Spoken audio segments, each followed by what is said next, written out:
অত্যাচার করেছে, রিমান্ডে দিয়েছে। এরপর আমরা একদল লোক ছিলাম যারা বুক ফুলিয়ে বলেছে আমরা ইসলামী দলের কর্মী। তাদের রক্ত চক্ষুকে আমরা সামান্য ফরোয়া করি নাই, কারণ জান্নাতে যেতে হলে যেই দল জান্নাতি সে দলে ঢুকতেই হবে। জান্নাতি দল রাসূলের দল, সাহাবাদের দল। জান্নাতি দল শুধুমাত্র একটা। এজন্যই তো কবরে দেওয়ার সময় কোন দলে দেয়? মিল্লাতি। এই কথা বলেন না ভাইয়েরা, কার দলে দেয়? মিল্লাত রাসূলের, রাসূলের দলে। আচ্ছা, আপনাদের কাছে আমি প্রশ্ন করি, যে লোকটা মরে গেল তারে সবাই মিলা রাসূলের দলে দিয়ে দিল, যেই লোকটারে রাসূলের দলে দিলেন হে নিজে গেল না পাবলিকে ধাক্কাই দিল? আলহামদুলিল্লাহ, রাসূলের দলে অলরেডি এখনই যোগ দিয়া বসে আছেন এমন লোক এখানে আছে না নাই? তাহলে আমাদেরকে ধাক্কাইয়া দেয়া লাগবে না, আমরা আগে রাসূলের দলে আছি। অথচ রাসূলের দলে নাই। আপনি আছেন ধর্মনিরপেক্ষতাবাদীদের দলে, আপনি আছেন ডক্টর কামালের লেখা সংবিধান অবলম্বনকারীদের দলে। আপনি মরলে যখন এলাকার লোকেরা বলবে বিসমিল্লাহি ওয়া আলা মিল্লাতি রাসূলিল্লাহ, তোর রাসূলের দলে তুলে দিলাম, তোমাকে রাসূল তার দলে নেবেন না। মরা লাশের কোনো প্রয়োজন রাসূলুল্লাহর নেই। নবীজির দলে যেহেতু আপনাকে আমাকে সকলকে যোগ দিতেই হবে, মরার পরে পাবলিক ধাক্কায়া পাঠাবে, তাহলে মরার আগে রাসূলের দলে যোগ দেয়া দরকার আছে না নাই? এই মেসেজ দিলাম, যোগ দিবেন কি দিবেন না আপনার ব্যাপার। নবীজি সাল্লাল্লাহু আলাইহি ওয়াসাল্লাম বললেন আমার উম্মত ৭৩ দল, জান্নাতে যাবে এক দল। কিলা ইয়া রাসূলুল্লাহি ওয়া মা হি? ক্বালা মা আনা আলাইহি ওয়া আসহাবি। একজন সাহাবী দাঁড়ায় গেলেন, প্রশ্ন করলেন, হে আল্লাহর নবী, ৭২ দল জাহান্নামী, জান্নাতি মাত্র একটা দল, আমিও তো জান্নাতে যেতে চাই, কোন দল জান্নাতি আমি আপনার কাছে জানতে চাই, ওই দল আমি কিভাবে চিনব, খুঁজে পাবো? আমার রাসূল জবাব দেন মা আনা আলাইহি ওয়া আসহাবি, আমি নবী মুহাম্মদ এবং আমার সাহাবারা যেই বিধানের উপর প্রতিষ্ঠিত, তুমি যদি সেই বিধানকে গ্রহণ করো, তার উপর প্রতিষ্ঠিত হও, তুমিও হবে জান্নাতি। মা আনা আলাইহি, আমি যার উপর প্রতিষ্ঠিত, মা আনা আলাইহি, আমি যার উপর, ও আসহাবি, আমার সাহাবারা যার উপর, তুমি প্রতিষ্ঠিত হও তার উপর। এখন নবীজি প্রতিষ্ঠিত ছিলেন ওহীর উপরে, সাহাবারা প্রতিষ্ঠিত ছিলেন ওহীর উপরে, আর ওহী হচ্ছে কোরআন এবং সুন্নাহর নাম। রাসূলুল্লাহ নিজে ওহীর বাহিরে বলতেন না, ওহীর বাহিরে করতেন না, ওহীর বাহিরে চলতেন না, ওহীর বাহিরে কিছু করার কোনো অধিকার আল্লাহ তাকেও দেন নাই। ওহীতে যা আছে, ওহী মাতলু কোরআন, ওহী গায়রে মাতলু হাদিস। কোরআন হাদিসে যা আছে, আল্লাহ যা বলে তার বাহিরে রাসূল চলেন নাই, উম্মত চলবে না। নবীজির সময় একজন মহিলা চোর ধরা পড়ল, তিনি বলে দিলেন হাত কেটে দাও। সাহাবাদের মাঝে রাসূলুল্লাহর নাতি যায়েদের ছেলে ওসামা রাদিয়াল্লাহু তাআলা আনহু, উনি এসে বলে, দাদা, এ মহিলা অবিবাহিতা, যদি তার হাত আপনি কেটে দেন তাহলে তার বিবাহ হওয়ার সম্ভাবনা কম। মহিলা সম্ভ্রান্ত বংশের নারী, তার হাত যদি আপনি কেটে দেন তার বংশের অপমান হবে, এজন্য আপনি তাকে হাত না কেটে অন্য কোনো শাস্তি দেয়া যায় কিনা বিবেচনা করুন। ফাতালাওয়ানা ওয়াজহু রাসূলিল্লাহি সাল্লাল্লাহু আলাইহি ওয়াসাল্লাম, প্রিয় নবীর চেহারাটা লাল হয়ে গেল। ফাকামা খাতিবা, তিনি খুতবা দেওয়ার জন্য দাঁড়ায়া গেলেন। ওসামাকে বললেন, ওসামা, তোমাকে আমার কাছে প্রস্তাব নিয়ে যারা পাঠাইছে তাদেরকে ডাকো। আমার রাসূল তাদের সামনে ছোট্ট খুতবা দিলেন। ওই খুতবার মাঝে বললেন, লাওয়ান্না ফাতিমাতা বিনতা মুহাম্মাদিন সারাকাত ইন্না মুহাম্মাদান লা ইয়াকতাউ ইয়াদাহা শোনো আমার উম্মতেরা, ওই মহিলা নয়, যদি আমার মেয়ে ফাতেমা চুরি করে আমি ফাতেমার হাতটাও কাটবই, কারণ আমি তো ওহির উপর প্রতিষ্ঠিত, ওহির বাহিরে যাওয়ার কোনো অনুমতি আমার নাই। আপনাদের কাছে আমার প্রশ্ন, চোর ধরে হাত কেটে ফেলো এমন অর্ডার আল্লাহর কোরআনে আছে না নাই? 54 বছরের বাংলাদেশে কয়জনের কাটছেন? কারণ আমাদের দেশে আইনটা প্রচলিত না। আমাদের দেশ কি আল্লাহর আইনে চলে না ডক্টর কামালের লেখা সংবিধান দিয়ে চলে? ডক্টর কামালের লেখা সংবিধান কি আল্লাহর আইন ঢুকাইছে না ব্রিটিশ আইন ঢুকাইছে? এই ব্রিটিশ আইন দিয়া 54 বছর বাংলাদেশ চলছে। এজন্যই তো আমরা একদল মানুষ বলি না আল্লাহর কোরআন দিয়ে বাংলাদেশ চালাতে হবে।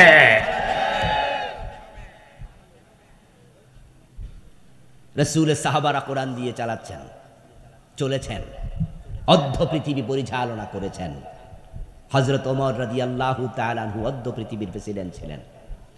কবি নজরুল চমৎকার ভাবে বলেছেন, অর্ধ পৃথিবী করেছো শাসন, ধুলার তখ্তে বসে, খেজুর পাতার প্রাসাদ তোমার বারে বারে গেছে খসে। হযরত ওমর যখন অর্ধ পৃথিবী চালিয়েছেন, যারা জবাব জানেন তারা একটু জবাব দেন। ওমর মন মতো চালাইছে না কোরআন মতো?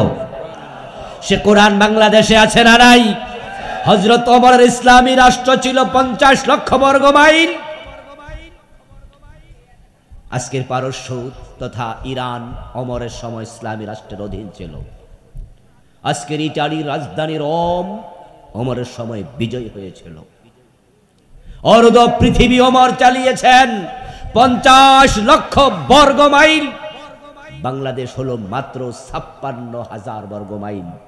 ওমরের ইসলামী রাষ্ট্রটা ছিল প্রায় বাংলাদেশের মতো 100টা বাংলাদেশের সমান। হযরত ওমর যদি অর্ধ পৃথিবী কোরআন দিয়ে চালাতে পারে, ছোট্ট বাংলাদেশ চালানোর ক্ষমতা আল্লাহর কোরআনের আছে না নাই? ওই কোরআন দিয়ে বাংলাদেশ চলুক, এটা আপনারা চান কিনা?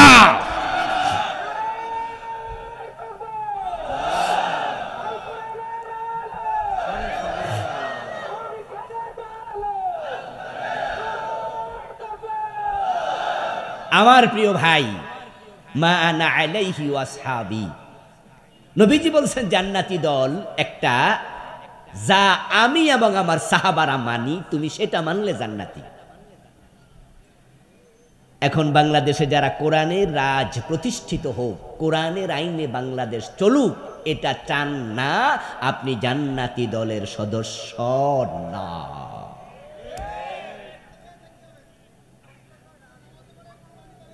প্রিয় ভাই আমার, প্রিয় ভাই আমার, কোরআনের আলোকে দেশ চলুক, সমাজ চলুক, এটা চাওয়া আপনার কাছে রাজনীতি, আর আমার কাছে এটা ঈমানের দাবি।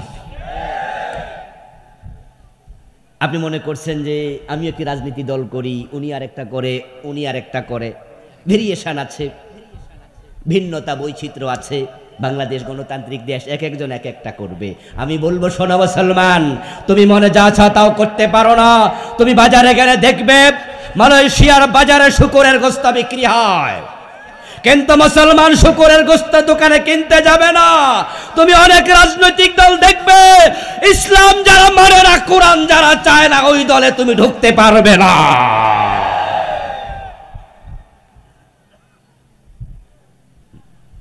আমেরিকায় বাংলাদেশের মুসলমান আমেরিকায় গিয়ে বসবাস করে, এমন আছে কিনা?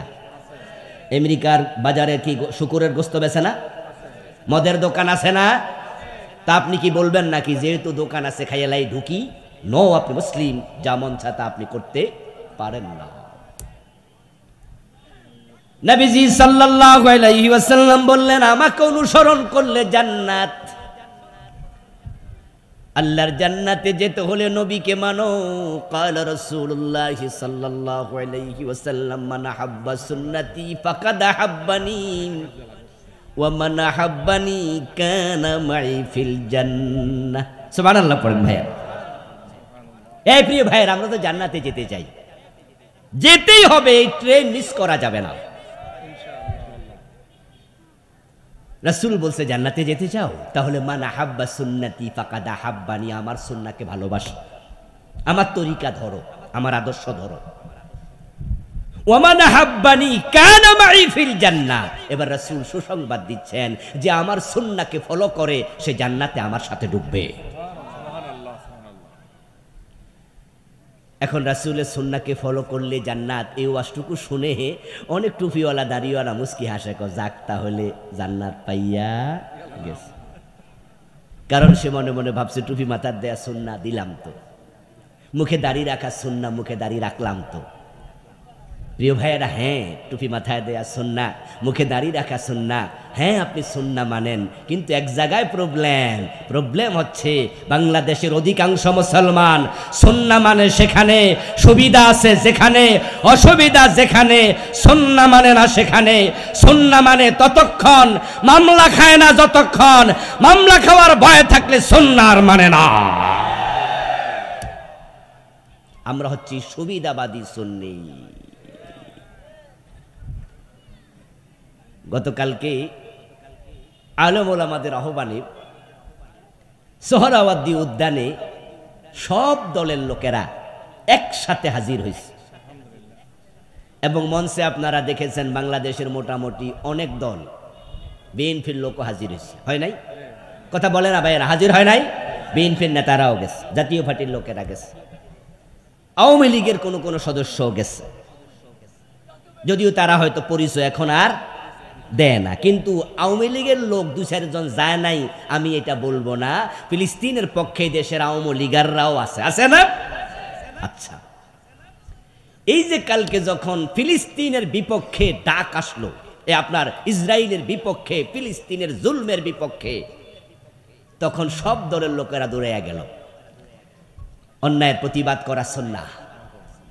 আচ্ছা এবার বলুন তো, আগামী সপ্তাহে আমরা আলেমরা যদি আবার বাংলাদেশে কোরআনের আইন কায়েমের জন্য ডাক, মুসলিম মাজলুম ভাই বোনদের জন্য আল্লাহ তাআলা তাদেরকে জালেমের জুলুম থেকে নিষ্কৃতি দান করুন, বলুন আমিন। আমরা সকলে জানি যে বর্তমান পৃথিবীর সবচেয়ে মাজলুম জনপদের নাম ফিলিস্তিন। গত এক বছরে সেখানে প্রায় 1 লক্ষর কম বেশি মানুষকে ইসরায়েলের জালেমরা হত্যা করেছে। প্রতিদিন 500-1000 লোককে গড়ে হত্যা করেছে তারা লাগাতার, এমন কয়দিন 1-1.5 মাসও গিয়েছে। গতকালকে আপনারা দেখেছেন যে বাংলাদেশের মানুষেরা এই জেনোসাইড, এই বিশাল হত্যাকাণ্ডের বিরুদ্ধে প্রতিবাদ মুখর হয়ে ঢাকার সোহরাওয়ার্দী উদ্যানে একত্রিত হয়েছিল। সে প্রোগ্রামে 1 ঘন্টার কম বেশি সময় আমিও ছিলাম, তারপরে যশোরে মাহফিল ছিল, বিদায় চলে এসেছি। আমরা প্রতিবাদ করে, সংহতি প্রকাশ করে বাংলা থেকে আমরা মেসেজ দিয়েছি তামাম বিশ্বকে, ইসরায়েল হচ্ছে একটি বড় মাপের সন্ত্রাসী রাষ্ট্র,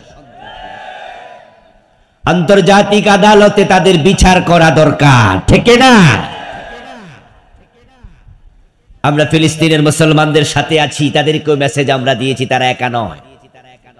আল্লাহর কাছে দোয়া করি পৃথিবীর 250 কোটি মুসলমান, 65টি মুসলিম রাষ্ট্র, 57টি ওআইসির সদস্য, আল্লাহ যেন তাদেরকে, আমাদের নেতাদেরকে, মুসলিম বিশ্বকে মাথা উঁচু করে ফিলিস্তিনের পক্ষে কথা বলার তৌফিক দেন। আবারও বলেন আমিন। আমরা হতাশ নই, আমরা জানি আল্লাহ তাআলা চাইলে মরা গাছেও তিনি ফুল ফুটাতে পারেন। ইন্নাল্লাহা আলা কুল্লি শাইইন কাদির। আমরা হতাশ হব না, এই ফিলিস্তিনকে আল্লাহ বিজয় করবেন ইনশাআল্লাহ। ইনশাআল্লাহ ফিলিস্তিনের মুসলমানরাই বিজয়ী হবে, ইসরায়েল ধ্বংস হবে ইনশাআল্লাহ। সেদিন বেশি দূরে নয়। কোরআন মাজিদ আল্লাহ তাআলা বলেন, ইন্নাহু লা ইউফলিহুজ জালিমুন, নিশ্চয়ই জালেমরা কখনো সফল হয় না। আল্লাহর কথা কখনো মিথ্যা হতে পারে না। আমরা তো বাংলাদেশেও গত 15 বছরের জুলুম দেখে কেউ আমরা হতাশ হয়েছি। এই দেশের ইসলাম মনে আর রাখবে না, আমাদেরকে মনে থাকতে দেবে না। যেইভাবে ধরে ধরে জেলে দিয়েছে, ফাঁসি দিয়েছে, ইন্ডিয়ার সহযোগিতা নিয়ে আমাদের আলেম ওলামাদেরকে ইসলামী বিশ্বাসী মানুষদের উপর নির্যাতনের স্টিম রোলার চালিয়েছে। আমরাও তো ভেবেছিলাম কি হয় আল্লাহই জানে। আর জালেমরাও ঘোষণা করেছিল ভিশন 2041 2041, এর মানে তারা এর আগে ছাড়বে না। কিন্তু আমাদের আল্লাহ ক্ষমতা দেখালেন 2041 সন নয়, তাদের নিয়োগ করা সেনাবাহিনীর প্রধান জেনারেল ওয়াকারের মুখ দিয়ে আল্লাহ বের করিয়ে দিলেন যে ম্যাডাম 41 সন দূরের কথা, 45 মিনিটের বেশি নিরাপত্তা দেয়া যাবে না, পালান, তাড়াতাড়ি পালিয়ে যান। ওই জালেমরা এমন ভাবে পালিয়েছে দুপুর বেলায় রান্না করা খাবার খেয়ে পালানোর সময় পায় নাই। আল্লাহ আমাদেরকে জুলম থেকে মুক্ত করে দিয়েছেন। আগস্টের 5 তারিখের আগে এইভাবেই আমরা মুক্ত হব। জালেমরা একবারে ছোট্ট আন্ডা বাচ্চা সহ দেশ থেকে পালিয়ে যাবে, এটা কি আমরা কল্পনা করেছিলাম? এই ঘটনা ঘটিয়েছেন কে? নিঃসন্দেহে কে ঘটিয়েছেন? আল্লাহ। তুতিল মুলকা মান তাশা ওয়া তানজিউল মুলকা মিম্মান তাশা। কোরআনে আল্লাহ বলছে, আল্লাহ তুমি যাকে চাও ক্ষমতা দাও, যাকে চাও ক্ষমতা থেকে নামাইয়া তুমি দিল্লি মামার বাড়িতে পাঠাইয়া দাও। ফিলিস্তিনের ব্যাপারও আমরা আশাবাদী ইনশাআল্লাহ। আমরা আল্লাহর কাছে ফিলিস্তিনের জন্য, মাজলুম মানুষের জন্য দোয়া করে আলোচনার দিকে যেতে চাই। ফিলিস্তিনে যারা মারা গেলেন আল্লাহ তাদের সকলকে শহীদ হিসাবে কবুল করো। যারা অসুস্থ আছেন তাদের সকলকে সুস্থ করে দাও। প্রিয় ভাইরা, সূরাতুস সফের 9 নম্বর আয়াতে কারিমাতে আল্লাহ তাআলা বিশ্ব মানবতাকে একটি মেসেজ দিয়েছেন, মাত্র একটি মেসেজ। আমি আপনাদেরকে একটি মেসেজ দিয়ে আজকে বিদায় নেব। মেসেজটি আমার নয়, মেসেজটি দিয়েছেন আল্লাহ। সেই মেসেজটি হলো নবীজি সাল্লাল্লাহু আলাইহি ওয়াসাল্লাম পৃথিবীতে কেন এসেছেন। কারণ নবীকে মানা নফল না ফরজ? তো মানা আগে না জানা আগে? তো না জানলে মানবেন কেমনে? তাই রাসূল কেন আসছে এটাও জানতেই হবে। রাসূলুল্লাহ সাল্লাল্লাহু আলাইহি ওয়াসাল্লাম হলেন আমাদের জন্য মডেল, আইকন, আইডল, নামুজাজ, উসওয়া, কুদওয়া। নবীজি সাল্লাল্লাহু আলাইহি ওয়াসাল্লাম হলেন উম্মতের জন্য একমাত্র আদর্শ। কুরআন মাজিদ আল্লাহ তাআলা বলেন, লাকাদ কানা লাকুম ফি রাসূলিল্লাহি উসওয়াতুন হাসানা। ও দুনিয়ার মানুষ, আমি রাসূলুল্লাহর জীবনে তোমাদের জন্য উত্তম আদর্শ রেখেছি। অর্থাৎ নবী হবেন আমাদের জন্য ইমাম, আমরা হব তার মুক্তাদি। তিনি হবেন আমাদের মডেল, আমরা হব তার অনুসারী। আদর্শ তাকে বলা হয় যাকে অনুসরণ করা হয়। আমাদের মাদের, বোনদের, নিজের স্ত্রী, আমাদের পরিবারের মহিলাদের গায়ের যখন ব্লাউজ ছোট হয়ে যায়, ছিঁড়ে যায়, পুরাতন হয়ে যায়, গায়ের কামিজ যখন পুরাতন হয়ে যায়, আমরা যারা পর্দা অনুসরণ করি, আমরা আমাদের মা বোনদেরকে টেইলারের কাছে পাঠাই না। পুরুষ হোক আর মহিলা টেইলার হোক, বরং আমরা নিজেরা তাদের গায়ের ব্লাউজ অথবা জামাটা ওই মহিলা টেইলারের কাছে নিয়ে বলি, এই কাপড় দিলাম, পুরাতন জামাটাও দিলাম, ঠিক আপনি ওই জামাটাকে ফলো করে এই কাপড় দিয়ে আরেকটা জামা বানিয়ে দেন। যেই পুরাতন জামাটাকে দিলাম ওটা হলো মডেল।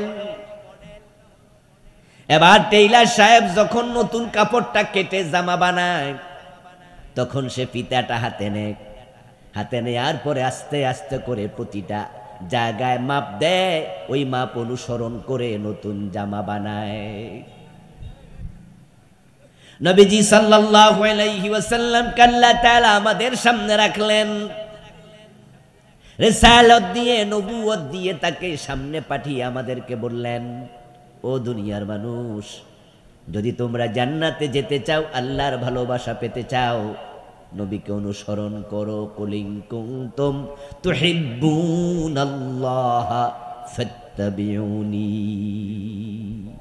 ইউহিব্বুকুমুল্লাহ ওয়া ইয়াগফির লাকুম যুনুবাকুম ওয়াল্লাহু গফুরুর রহিম। আওয়াজ দিয়ে পড়েন সুবহানাল্লাহ। হে নবী, আপনি ঘোষণা করুন, আপনি বলুন, কোন আপনি বলুন, তোমরা যদি আল্লাহকে ভালোবাসতে চাও, আল্লাহর ভালোবাসা পেতে চাও, ফাত্তাবিউনি, আমি নবীকে অনুসরণ করো। রাসূলকে অনুসরণ করার জন্য আল্লাহ অর্ডার করেছেন। যে ব্যক্তি রাসূলকে অনুসরণ করবে না, সে জান্নাতে যাওয়ার কোনো সম্ভাবনা নাই। আজকের মাহফিলে আমার সামনে যারা আছেন, আমরা সবাই জান্নাতে যেতে চাই, ঠিক না? জান্নাতে যাওয়ার জন্যই তো মাহফিলে এসে মাটির মাঝে বসে গেলেন। এ মাহফিলে এমএ পাস, বিএ পাস, দাওরা পাস, কামেল পাস এমন লোক আছে না?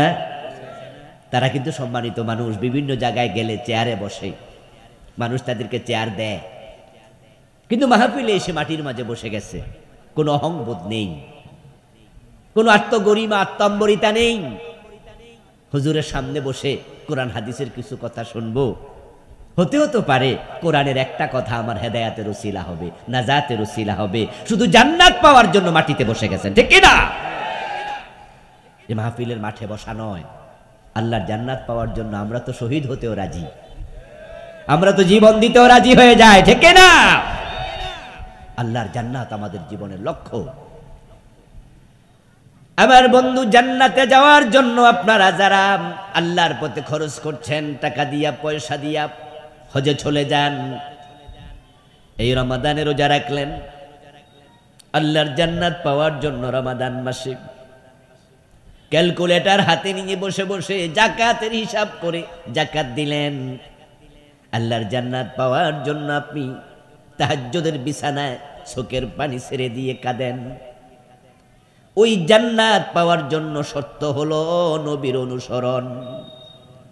যারা নবীর অনুসরণ করবে না, আমার রাসূল বলছেন, তারা জান্নাতে যেতে পারবে না।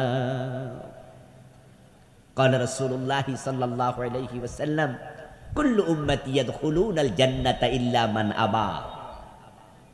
নবীজি বলছেন, আমার সব উম্মত জান্নাতে যাবে, তবে অস্বীকারী উম্মত জান্নাতে যেতে পারবে না। কিলা মান আবা ইয়া রাসূলুল্লাহ। কোন একজন সাহাবী প্রশ্ন করলেন, হে আল্লাহর রাসূল, আমরা তো সবাই জান্নাতে যেতে চাই, অস্বীকারী উম্মত সে আবার কিরকম, সে আবার কে? বুঝলাম না, কে আবার অস্বীকারী? আমরা তো আপনারা সবাই নবী হিসাবে মানি, তো অস্বীকারী উম্মত কে? রাসূল জবাব দেন, মান আতাআনি দাখালাল জান্নাহ ওয়া মান আসানি ফাকাদ আবা।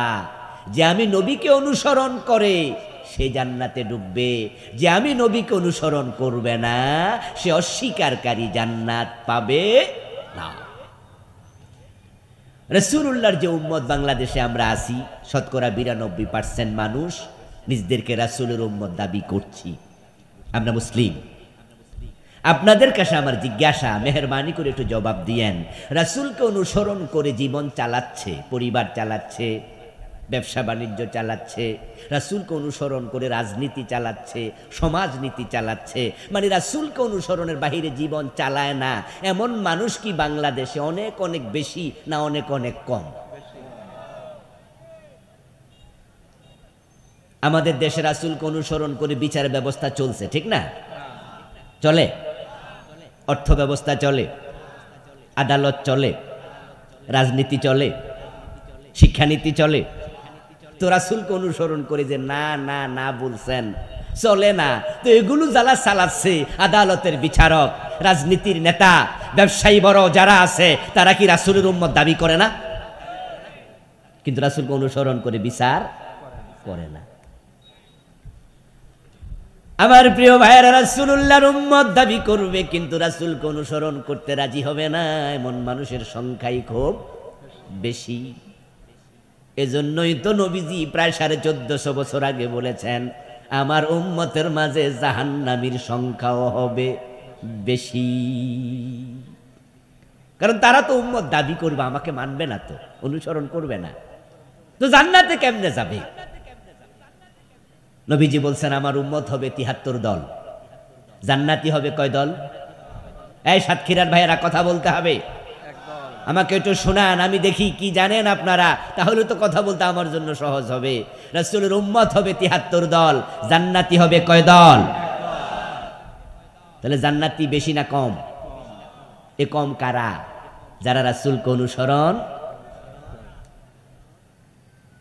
قال رسول الله صلى الله عليه وسلم تفترق أمتي على 73 ملة كلهم في النار إلا واحدا। নবীজি সাল্লাল্লাহু আলাইহি ওয়াসাল্লাম বলেন আমার উম্মতগুলো ৭৩ দলে বিভক্ত হবে, কুল্লুহুম ফিন্নার, সবগুলো উম্মত হওয়ার পরও জাহান্নামে যাবে, ইল্লা ওয়াহিদা, শুধু জান্নাতে যাবে মাত্র এক দল। জান্নাতি এক দল, ৭২ দল জাহান্নামী। জান্নাতি দল কয়টা প্রিয় ভাইরা? হ্যাঁ হ্যাঁ বলেন, জান্নাতি দল কয়টা? জান্নাতি দল, জান্নাতি দল, জান্নাতি দল শব্দটা বুঝছেন? জান্নাতি দল মিল্লা। অথচ আমাদের সমাজে এমন কিছু আলেম ওলামাও আছে, পীর আছে, বুজুর্গ আছে, যারা বলে হে কোনো দল করে না। এমন কিছু আলেম আছে না নাই? রাসূলুল্লাহর উম্মত কয় দল? রাসূলের উম্মত কয় দল? ৭৩ দল। জান্নাতি কয় দল? জবাব দেন, রাসূলের উম্মত কয় দল? ৭৩, জান্নাতি এক। রাসূলের উম্মত যদি ৭৩ দল হয়, তো যে পীর সাহেব বলেন যে আমি কোনো দল করি না, হে উম্মতের ভিতরে না বাহিরে? কি বিপদের কথা, মারাত্মক কথা। তো রাসূল বলে আমার উম্মত ৭৩ দল, তো দলের বাহিরে তুমি থাকো কেমনে? আসলে দলের বাহিরে থাকে মুনাফিক, ওরা সবার সাথে তাল মিলা চলে।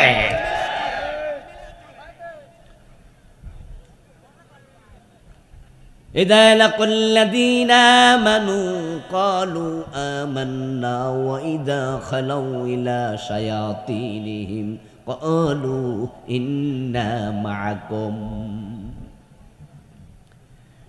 রাসূলুল্লাহর জামানায় দুই দল মানুষ ছিল, এক দল ছিল মুমিন আর এক দল ছিল কাফের। তাদের মাঝখানে আরেকটা দল ঢুকছে, যারা দুই দলের সাথে তাল মিলাইয়া চলতো, তারা হলো মুনাফিক। ইদা লাকুল্লাযিনা আমানু কালু আমান্না, ওরা মুমিনদের কাছে যখন যেত তখন মুমিন সাজত, বলতো আমরা আছি, আপনাদের সাথে আছি। ওয়া ইদা খালাউ ইলা শায়াতিনিহিম কালু ইন্না মাআকুম, আবার যখন কাফেরদের সাথে মিশতো, এই শয়তানদের সাথে মিশতো, তখন যাইয়া কয় তোমাদের সাথেও আছে। মুনাফিকদের নির্দিষ্ট দল থাকে না। সুতরাং বাংলাদেশে যারা ইসলামী দলের সদস্য হতে কুণ্ঠিত হয়, আমি অমুক ইসলামী দলে আছি কথা বলার সাহস করে না, সে হক্কানি ফির না, সে মুনাফিক ফির। আমি বলছি না আপনি অমুক ইসলামী দল করতে হবে, আমি বলছি আপনি কোনো না কোনো ইসলামী দল করতে হবে। দল রাসূলের দল ছাড়া কিসের জান্নাত? আমার প্রিয় ভাইয়েরা, মানুষ যখন মারা যায়, কবরে দেওয়ার সময় বিসমিল্লাহি ওয়া আলা মিল্লাতি রাসূলিল্লাহ, এই দোয়াটা সাতক্ষীরা অঞ্চলে আছে না নাই? আসেনি? হাদিসে যেহেতু আছে, সাতক্ষীরাও থাকবো। আচ্ছা, এই দোয়ার বাংলা অনুবাদ কি? বিসমিল্লাহি, আল্লাহর নামে, ওয়া আলা মিল্লাতি রাসূলিল্লাহ, এবং রাসূলুল্লাহর দলে। যে মানুষটা মরে গেছে তাকে কবরে দেওয়ার সময় আপনি বলতেছেন তোমাকে আল্লাহর নামে রাসূলের দলে তুলে দিলাম। তো যে পীর সাহেব, যে আলেম বলে আমি কোনো দল করি না, তাহলে এর জন্য কি দোয়াটা চলবো? কারণ সে তো আজীবন কইছে আমি কোনো দল করি না। আলহামদুলিল্লাহ, গত 15-16 বছরে ইসলামী দলের নেতাদেরকে, কর্মীদেরকে ওই জালেমরা জুলুম করেছে, মেরেছে, জেলে দিয়েছে, ফাঁসি দিয়েছে, অত্যাচার করেছে, রিমান্ডে দিয়েছে। এরপর আমরা একদল লোক ছিলাম যারা বুক ফুলিয়ে বলেছে আমরা ইসলামী দলের কর্মী। তাদের রক্ত চক্ষুকে আমরা সামান্য পরোয়া করি নাই, কারণ জান্নাতে যেতে হলে যেই দল জান্নাতি সে দলে ঢুকতেই হবে। জান্নাতি দল রাসূলের দল, সাহাবাদের দল। জান্নাতি দল শুধুমাত্র একটা। এজন্যই তো কবরে দেওয়ার সময় কোন দলে দেয়? মিল্লাতি। এই কথা বলেন না ভাইয়েরা, কার দলে দেয়? মিল্লাতে রাসূলের দলে। আচ্ছা, আপনাদের কাছে আমি প্রশ্ন করি, যে লোকটা মরে গেল তারে সবাই মিলে রাসূলের দলে দিয়ে দিল, যেই লোকটারে রাসূলের দলে দিলেন হে নিজে গেল না পাবলিকে ধাক্কাই দিল?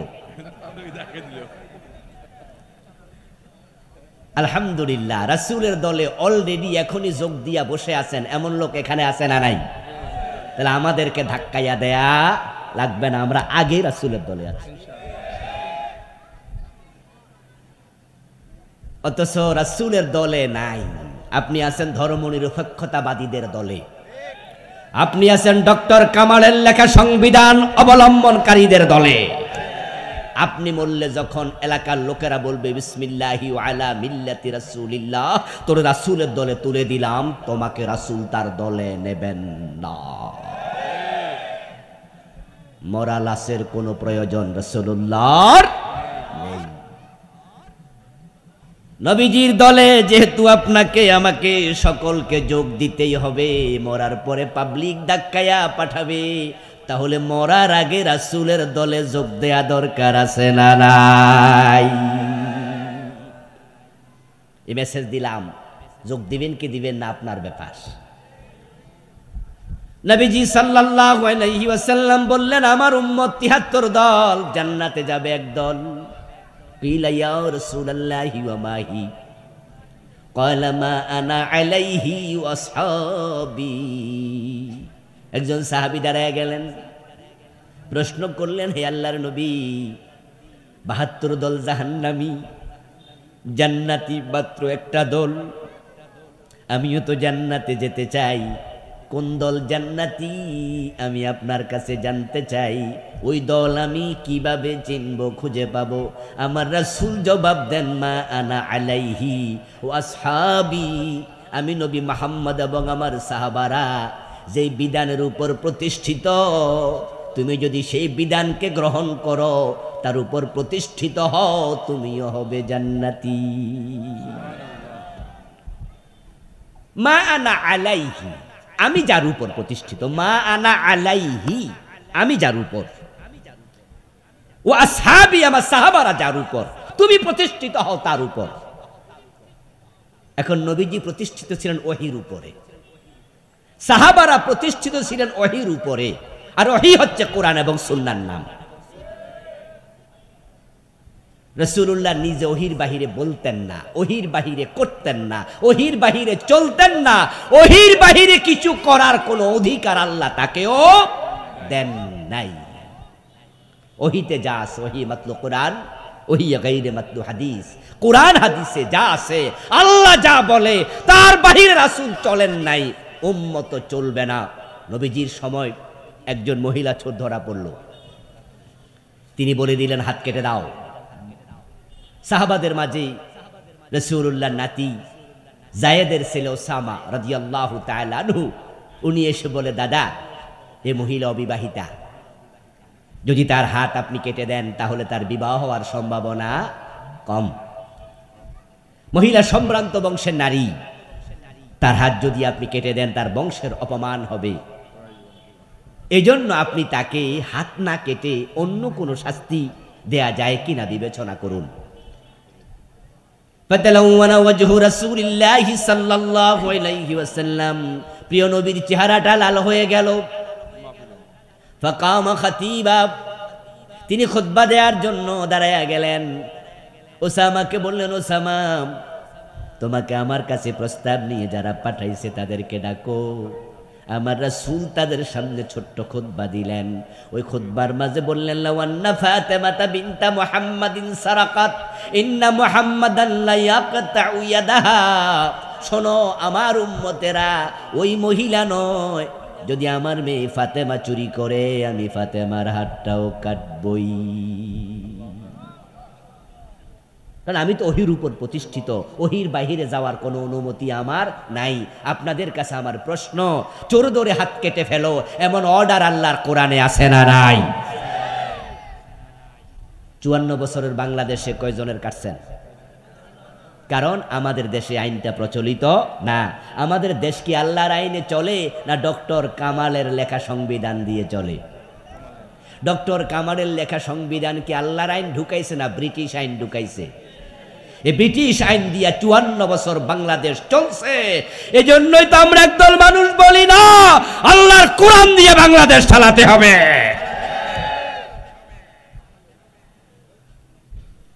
রাসূলের সাহাবারা কোরআন দিয়ে চালাচ্ছেন, চলেছেন, অর্ধ পৃথিবী পরিচালনা করেছেন।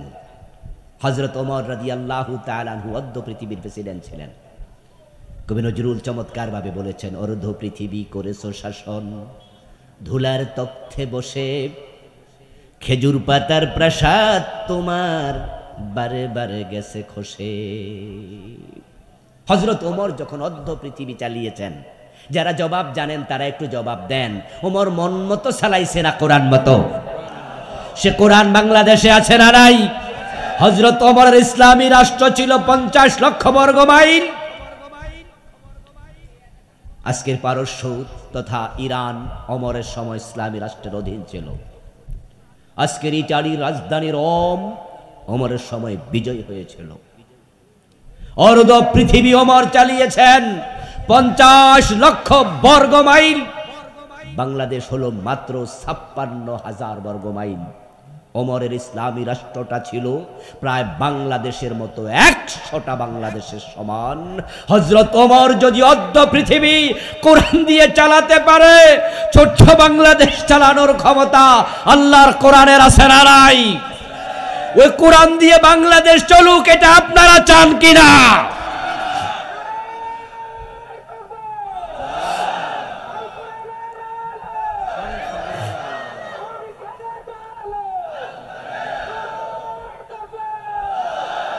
আমার প্রিয় ভাই, মা আনা আলাইহি ওয়াসহাবি, নবীজি বলছেন জান্নাতি দল একটা, যা আমি এবং আমার সাহাবারা মানি, তুমি সেটা মানলে জান্নাতি। এখন বাংলাদেশে যারা কোরআনের রাজ প্রতিষ্ঠিত হোক, কোরআনের আইনে বাংলাদেশ চলুক, এটা চান না, আপনি জান্নাতি দলের সদস্য না।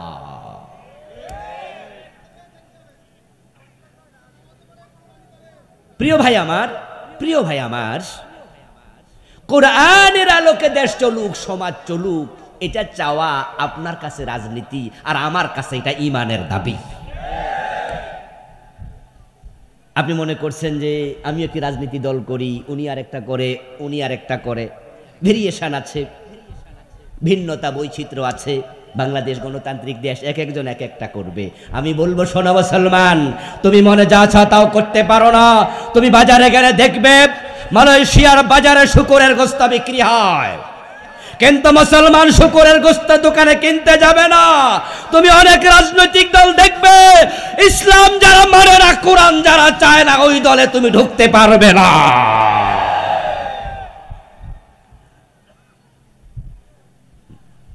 আমেরিকায় বাংলাদেশের মুসলমান আমেরিকায় গিয়ে বসবাস করে, এমন আছে কিনা? আমেরিকার বাজারে কি শুকরের গোশত বেচে না? মদের দোকান আছে না? তা আপনি কি বলবেন নাকি যেহেতু দোকান আছে খাইয়ালাই ঢুকি? নো, আপনি মুসলিম, যা মন চায় তা আপনি করতে পারেন না। নবীজি সাল্লাল্লাহু আলাইহি ওয়াসাল্লাম বললেন, আমাকে অনুসরণ করলে জান্নাত। আল্লাহর জান্নাতে যেতে হলে নবীকে মানো। ক্বালা রাসূলুল্লাহ সাল্লাল্লাহু আলাইহি ওয়াসাল্লাম, মান আহাব্বা সুন্নতি ফাকাদ আহাব্বানি ওয়া মান আহাব্বানি কানা মাই ফিল জান্নাহ। সুবহানাল্লাহ পড়েন ভাইয়া। এই প্রিয় ভাইয়ের, আমরা তো জান্নাতে যেতে চাই, যেতেই হবে, এই ট্রেন মিস করা যাবে না। রাসূল বলছে জান্নাতে যেতে চাও, তাহলে মান আহাব্বা সুন্নতি ফাকাদ আহাব্বানি, আমার সুন্নাহকে ভালোবাসো, আমার তরিকা ধরো, আমার আদর্শ ধরো। ওয়া মান আহাব্বানি কানা মাই ফিল জান্নাহ। এবার রাসূল সুসংবাদ দিচ্ছেন যে আমার সুন্নাহকে ফলো করে সে জান্নাতে আমার সাথে ঢুকবে। এখন রাসূলের সুন্নাহকে ফলো করলে জান্নাত, এই ওয়াজটুকু শুনে অনেক টুপিওয়ালা দাড়িওয়ালা মুস্কি হাসে, যাক তাহলে জান্নাত পাইয়া গেছে। কারণ সে মনে মনে ভাবছে টুপি মাথার দেয়া সুন্নাহ দিলাম তো, মুখে দাড়ি রাখা সুন্নাহ মুখে দাড়ি রাখলাম তো। প্রিয় ভাইয়েরা, হ্যাঁ টুপি মাথায় দেয়া সুন্নাহ, মুখে দাড়ি রাখা সুন্নাহ, হ্যাঁ আপনি সুন্নাহ মানেন, কিন্তু এক জায়গায় প্রবলেম হচ্ছে বাংলাদেশের অধিকাংশ মুসলমান সুন্নাহ মানে সেখানে সুবিধা আছে যেখানে, অসুবিধা যেখানে, সুন্নাহ মানে না সেখানে। সুন্নাহ মানে ততক্ষণ মামলা খায় না যতক্ষণ, মামলা খাওয়ার ভয় থাকলে সুন্নাহ আর মানে না। আমরা হচ্ছি সুবিধাবাদী সুন্নি। গতকালকে আলেম ওলামাদের আহ্বানে সোহরাওয়ার্দী উদ্যানে সব দলের লোকেরা একসাথে হাজির হয়েছে এবং মঞ্চে আপনারা দেখেছেন বাংলাদেশের মোটামুটি অনেক দল, বিএনপির লোকও হাজির হয়েছে, হয় নাই? কথা বলে না ভাইয়েরা, হাজির হয় নাই? বিএনপির নেতারাও গেছে, জাতীয় পার্টির লোকেরা গেছে, আওয়ামী লীগের কোনো কোনো সদস্যও গেছে, যদিও তারা হয়তো পরিচয় এখন আর দেয় না। কিন্তু আওয়ামী লীগের লোক দু চারজন যায় নাই আমি এটা বলবো না, ফিলিস্তিনের পক্ষে দেশের আওয়ামী লীগাররাও আছে না? আচ্ছা, এই যে কালকে যখন ফিলিস্তিনের বিপক্ষে ডাক আসলো, আপনার ইসরায়েলের বিপক্ষে, ফিলিস্তিনের জুলমের বিপক্ষে, তখন সব দলের লোকেরা দৌড়াইয়া গেল। অন্যায়ের প্রতিবাদ করা সুন্নাহ। আচ্ছা, এবার বলুন তো, আগামী সপ্তাহে আমরা আলেমরা যদি আবার বাংলাদেশে কোরআনের আইন কায়েমের জন্য ডাক দেই, বিএনপির সব লোকেরা যাবে তো? জাতীয় পার্টি যাবে? আওয়ামী লীগ যাবে? ওরা বলবে এটা হুজুররার ব্যাপার, এটা হুজুররা করুক। তাহলে ফিলিস্তিনের উপর জুলুম হলে সেটা ইসলামের অংশ, জালেমের বিরুদ্ধে প্রতিবাদ করো, কিন্তু আল্লাহর কোরআনের আইনের পক্ষে ডাকলে আর যাও না, এটাও তো ইসলামের অংশ, এখানেও তো যাওয়া দরকার।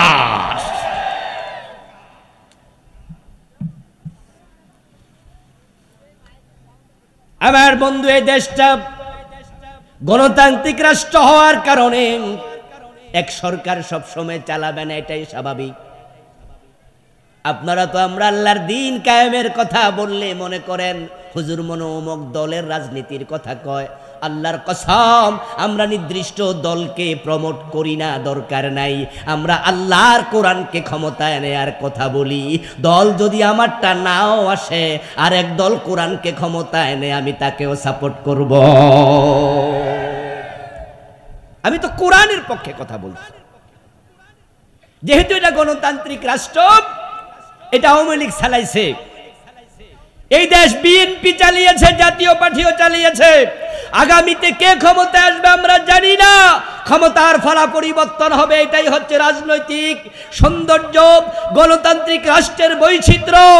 আমার অবস্থান এটা নয় যে অমুক দল তমুক দল, আমার অবস্থান হচ্ছে ক্ষমতায় যেই আসুক, মুসলমান হিসেবে ৯২% মুসলমানের দেশ কোরআন দিয়ে চালাতে হবে, এই দাবি মানতে হবে। এই দাবি যতদিন মানবে না, আমি এই দাবি করতেই থাকবো, করতে করতে আজরাইলের সাথে সাক্ষাৎ হবে।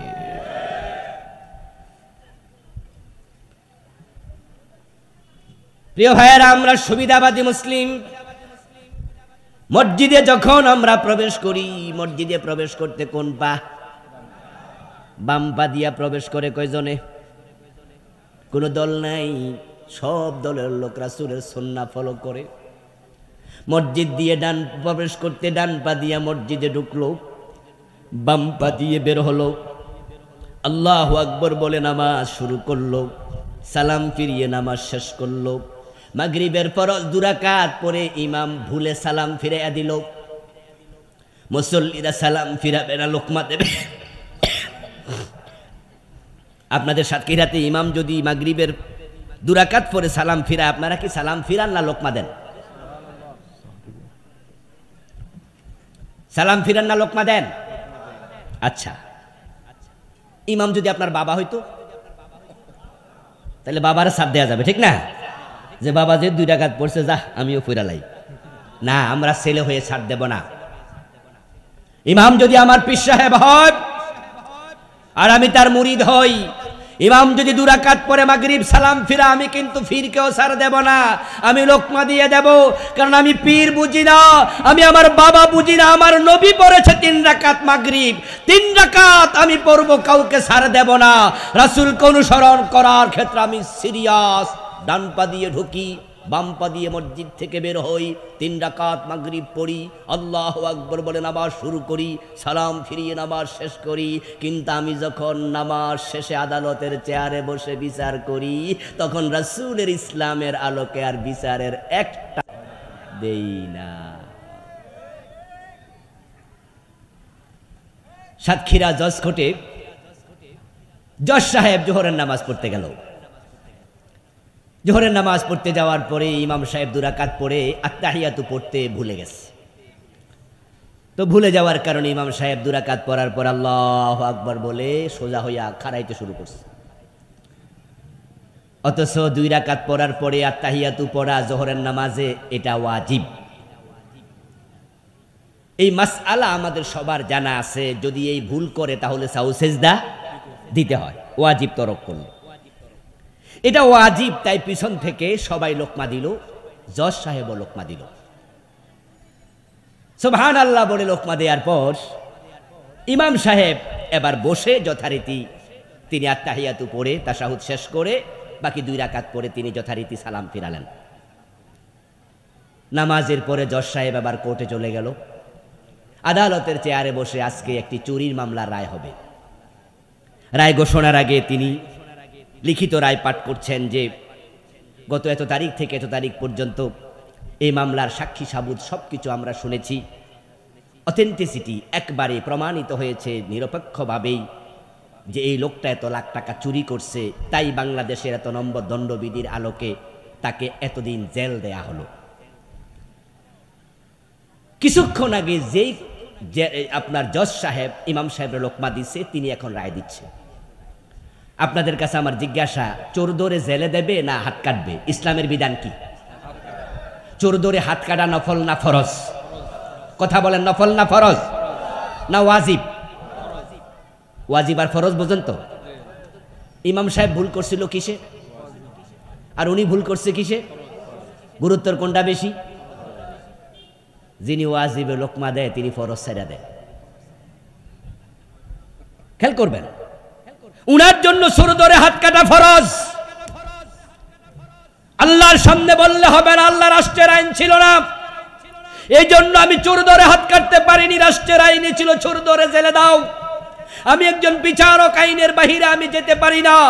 আসমানের মালিক যদি প্রশ্ন করে ওই বেটা কয় টাকা বেতন দিত রাষ্ট্রের চাকর হইয়া যদি রাষ্ট্রের আইন মানস, আমি তো জান্নাতের মালিক, আমার আইন মানস, তাই তোরে জান্নাত দেব না। সেদিন উপায় কি হবে?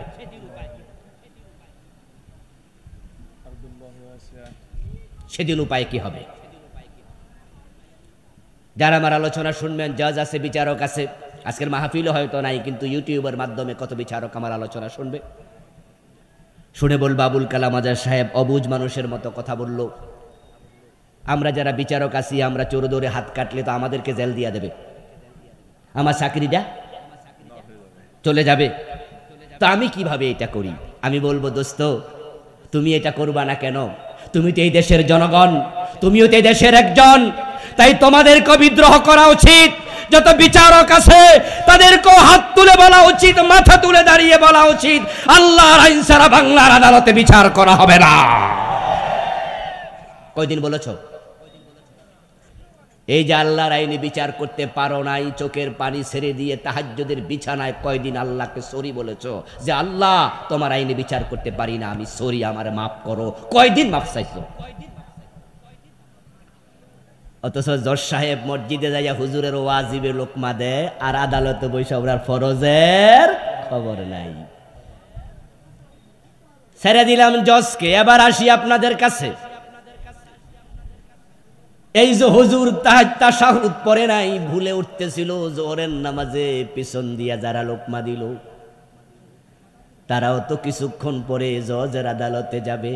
জজ সাহেব যেখানে বললেন চোর ধরে জেলে দিলাম, ওই আদালতের মাঝে উপস্থিত হাকিম নিজেই মুসলিম, যে বেটা বাদী সেও মুসলিম, যে বিবাদী সেও মুসলিম, যে উকিল ব্যারিস্টার সেও মুসলিম, যে আদালতে সাক্ষী দিল সেও মুসলিম, যারা সংবাদপত্রে এই বিচারের রায় লেখার জন্য বসে আছে সাংবাদিক তারাও মুসলিম, যারা চোরটাকে ধরে 2 হাতে হ্যান্ডকাপ পরাইয়া নিয়ে যাবে জেলখানায় পুলিশেরাও মুসলিম। মুসলমান ইমাম সাহেব ভুল করলে তোমরা লোকমা দিলা, আদালতের ইমাম জজ যখন কোরআনের আইনে রায় দেয় না, ওই বেটার ভুলে জজ কোর্টেও লোকমা দেয়া দরকার আছে না নাই? ইমাম সাহেবের লোকমা দিলেন, জজ সাহেবের লোকমা আমরা কয়জনে দিছি? ওই জজকেও তো বলা দরকার আল্লাহর আইনে বিচার করো মিয়া। কেন দিলেন না? কারণ হচ্ছে ইমামরে লোকমা দিলে কোনো বিপদ নাই, ঝুঁকি নাই, মামলা নাই, জেল নাই। কিন্তু আদালতে জজের রায়ের বিরুদ্ধে কথা বললে আদালত অবমাননার মামলা হওয়ার সম্ভাবনা আছে। তাই সুন্নাহ মানব ততক্ষণ, বিপদ নাই যতক্ষণ। বিপদ আছে যেখানে সুন্নাহ মানি না সেখানে। মসজিদে রাসূলের সুন্নাহ মানবা, রাজনীতিতে মানবা না। কোরবানির গরু জবাই সুন্নাহ মানবা, অর্থনীতিতে মানবা না। সুবিধাবাদ জিন্দাবাদে মোমেন হওয়া যায় না। নবীজির সুন্নাহ না মানলে জান্নাত নাই, সুন্নাত না মেনে উম্মত হওয়া যায় না।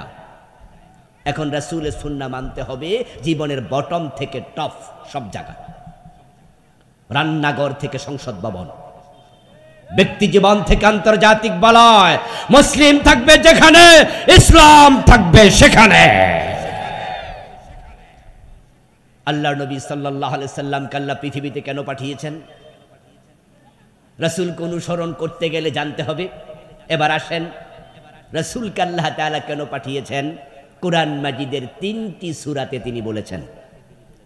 সূরাতুস সাফ আয়াত নাম্বার 9 যেটা আমি তেলাওয়াত করেছি, সূরাতুল ফাতহ আয়াত নাম্বার 28, সূরাতুত তাওবাহ আয়াত নাম্বার 33।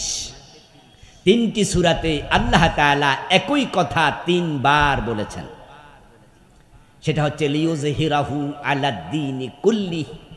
আল্লাহ বলেন আমি আমার রাসূলকে দুনিয়ায় পাঠিয়েছি দুনিয়াতে আমার দ্বীনের বিজয় করার জন্য। লিউযহিরাহু আলাদ্দীনি কুল্লি। যত আদিয়ানে বাতেল আছে, মানুষের রচিত মত আছে, পথ আছে, চিন্তা আছে, চেতনা আছে, মানুষের লিখা সংবিধান আছে, আইন আছে, আমি নবীকে পাঠিয়েছি সবগুলোর উপরে আল্লাহর ইসলামকে বিজয় করে দেবে। রাসূলুল্লাহ জীবনের লক্ষ্য ইসলামের বিজয়। আমার বন্ধু, এখন প্রশ্ন, আপনার জীবনের লক্ষ্য কি? নবীজির জীবনের লক্ষ্য যদি ইসলামের বিজয় হয়, উম্মত হিসাবে নবীজির জীবনের লক্ষ্যের সাথে আমাদেরও জীবনের লক্ষ্য মিলানো দরকার আছে না নাই? এখন বাংলাদেশে দিন বিজয়কে জীবনের লক্ষ্য কয়জন মুসলমান বানাইছে? রাসূল হচ্ছেন ট্রেন গাড়ির ইঞ্জিনের মতো, আর আমরা যারা উম্মত আমরা হচ্ছে ওই ট্রেনের ডাব্বা বগির মতো। ইঞ্জিন সামনে থাকে, তার বগি পিছনে থাকে। যদি ইঞ্জিনের সাথে বগিকে ভালো করে অ্যাটাচ করে দেয়া যায়, তাহলে ইঞ্জিন যায় যেখানে, বগিকে টেনে টেনে নিয়ে যায় সেখানে। যারা দিন বিজয়কে জীবনের লক্ষ্য বানিয়ে রাসূলকে অনুসরণ শুরু করে দিয়েছেন, আপনি সৌভাগ্যবান। রাসূল আপনাকে টেনে টেনে আল্লাহর জান্নাতে নিয়ে যাবে ইনশাআল্লাহ। আল্লাহর হাবিব সাল্লাল্লাহু আলাইহি সাল্লাম যখন পৃথিবী থেকে চলে গেলেন, যারা জবাব জানেন তারা একটু জবাব দিন তো, তখন কি রাসূল যখন চলে যান মদিনা, ইসলাম কি পরাজিত ছিল না বিজয় ছিল? বিজয়ী ছিল। আল্লাহর হাবিব মদিনা ইসলামকে বিজয়ী রেখে তারপরে ইন্তেকাল করেছেন। এই কোরআন মাজিদে যত বিধান আছে, মদিনা নামক ইসলামী রাষ্ট্রে আমার রাসূল প্রতিটা চালু করে তারপরে মারা গেছে। আমার রাসূল যখন ইন্তেকাল করেন তখন মদ খেলে 80 বেত দেয়া হতো। আমার রাসূল যখন ইন্তেকাল করেন তখন চুরি করলে হাত কেটে দেয়া হতো। আমার রাসূল যখন ইন্তেকাল করেন, ইসলামকে বিজয় করে গেলেন, তখন জেনা করলে অবিবাহিত 100 বেত দেয়া হতো।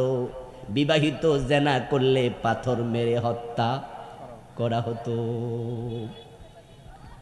ও প্রিয় ভাইয়েরা, বাংলাদেশ 54 বছর চলছে। আপনাদের কাছে আমার জিজ্ঞাসা, এই বাংলাদেশে 54 বছর ইসলাম বিজয়ী না পরাজিত? অথচ ইসলাম তো পরাজিত হতে আসে নাই। ক্বালা রাসূলুল্লাহি সাল্লাল্লাহু আলাইহি ওয়াসাল্লাম, আল ইসলামু ইয়ালু ওয়া লা ইউলা আলাইহি। নবীজি বলেন, ইসলাম বিজয়ী হতে এসেছে, ইসলাম পরাজিত হতে আসে নাই। তা আমরা 92% মুসলমান, ইসলাম পরাজিত, তা আমাদের কামটা কি? আসলে 92% মুসলমান এই কথাটা একটা ধোঁকা, এটা প্রতারণা, মিথ্যা। এটা হচ্ছে কাজীর গরুর মতো, কেতাবে আছে গোয়ালে নাই। এই 92% মুসলমানের ভিতরে তাসলিমা নাসরিনের নামও আছে। আসেনি? আসেনি? কবির চৌধুরীর নাম নাই? সুফিয়া কামাল, এরপরে আপনার এই যে মুরগি কবির একটা আছে না, শাহরিয়ার, সবগুলোর নাম এখানে আছে। এই সব মিল্লা 92%। ওই ফেরদাউসের নাম আছে, আপনার রিয়াজের নাম আছে, শাবনুরের নাম আছে, যারা মানুষকে নিজের দেহ দেখাইয়া জাহান্নামের দিকে প্রতিদিন ডাকতেছে, সবার নামের ভিতরে ঢুকছে।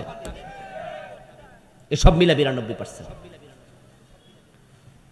এত পার্সেন্ট লাগে না, 92% মুসলমান লাগে না। প্রকৃত অর্থে মুসলমান যদি 51% থাকতো, কত আগে বাংলাদেশে আল্লাহর আইন কায়েম হয়ে যেত। লিখে আছে, বাস্তবে নাই। নবীজি সাল্লাল্লাহু আলাইহি ওয়াসাল্লামকে দিন বিজয়ের দায়িত্ব আল্লাহ দিলেন। তাহলে আমরা যারা জান্নাতে যেতে চাই, আজ থেকে বাংলাদেশে দিন বিজয়কে জীবনের লক্ষ্য বানাবো। রাজি আছেন না নাই? তাহলে রাসূলের সাথে আপনার জীবনের লক্ষ্যটা মিলল। আমার রাসূল মক্কায় ছিলেন 13 বছর, কিন্তু দিনের বিজয় সেখানে করতে পারেন নাই। অবস্থাটা এতটাই নাজুক ছিল যে মক্কার সংসদ ভবনের নাম ছিল দারুন নাদওয়া। নবীজি সাল্লাল্লাহু আলাইহি ওয়াসাল্লাম সে দারুন নাদওয়াতে যে কোরআনের বিজয় করবেন, যে ইসলামের বিজয় করবেন, ওই কোরআন নিয়ে ওই সংসদে প্রবেশের কোনো সুযোগই পান নাই।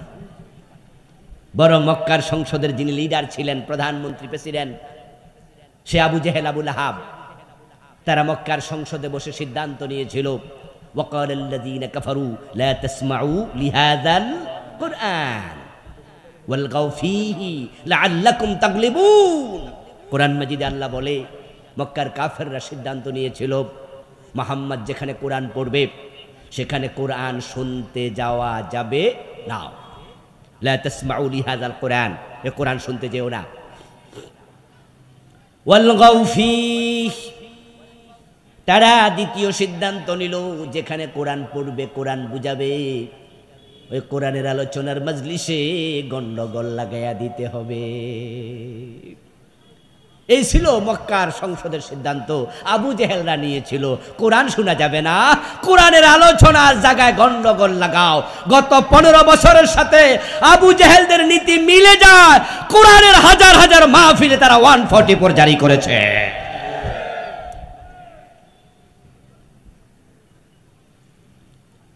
আপনাদের সাতক্ষীরাতেও অনেক জায়গায় মাহফিলে আসতে পারিনি।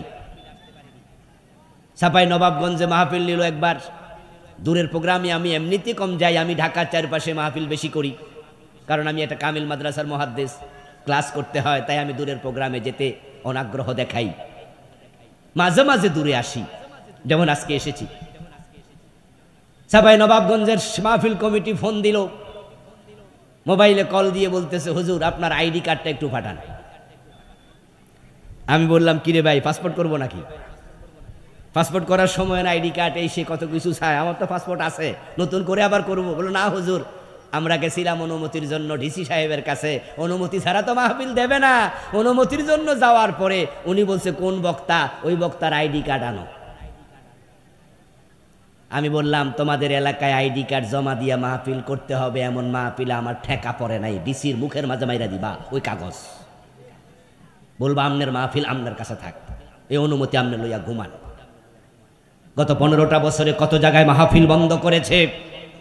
আবু জেহেলদের সিদ্ধান্তের সাথে এই জালেমদের সিদ্ধান্ত মিলেছে। আল্লাহ বদরের দিন আবু জেহেলকে লাঞ্ছিত করে যেমন দুনিয়া থেকে বিদায় করেছেন, আগস্টের 5 তারিখে এই জালেমদেরকে আল্লাহ লাঞ্ছিত করে দেশ থেকে বিদায় করে দিয়েছে।